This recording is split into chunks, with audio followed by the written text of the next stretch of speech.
శీతాకాలంలో ఉష్ణోగ్రతల్లో వచ్చే మార్పుల కారణంగా పలు రకాల అనారోగ్య సమస్యలు సంభవించే అవకాశం ఉన్నందున తగిన జాగ్రత్తలు తీసుకోవాలని ప్రాణిక్ హీలింగ్ వైద్యురాలు ఎం వరలక్ష్మి పేర్కొన్నారు. రమణీపేట ఏపీఐసి కాలనీలో వరలక్ష్మి సౌజన్యంతో వృద్ధులకు దుప్పట్లు పంపిణీ జరిగింది. ఈ సందర్భంగా వరలక్ష్మి మాట్లాడుతూ వాతావరణ మార్పులతో రక్తనాళాల్లో ఒత్తిడి పెరగడంతో గుండెపై ప్రభావం చూపుతుందని అన్నారు.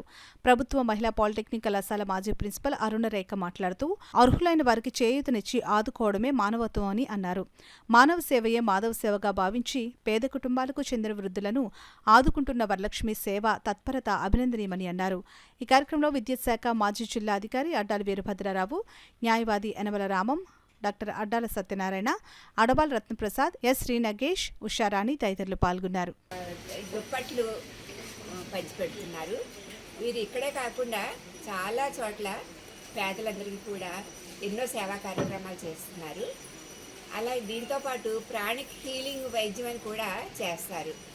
ఈ రకంగా ప్రజలకి ఆరోగ్యం కోసమును సౌఖ్యం కోసం కూడా పేద ప్రజల కోసం ఎంతో పాటుపడుతున్నారు. వారికి ధన్యవాదాలు. సంబంధించిన కాలోగడ్డ ప్రాంత వాసులందరికీ కూడా అంటే అక్కడ ఉన్న లేని వాళ్ళందరినీ మన రత్నప్రసాద్ గారు ఏది కోరి తెచ్చుకొచ్చారు. అందరంటే లేని వాళ్ళు అంటే కొంచెం ముసలి వాళ్ళు, వృద్ధులు, కొనుక్కునే స్తోమత లేని వాళ్ళందరినీ ఏది తీసుకొచ్చారు. ఈరోజు నారాయణ సావు పేరు మీద నేను ఇక్కడ దుప్పట్లు పంచిపెట్టడం జరుగుతుంది.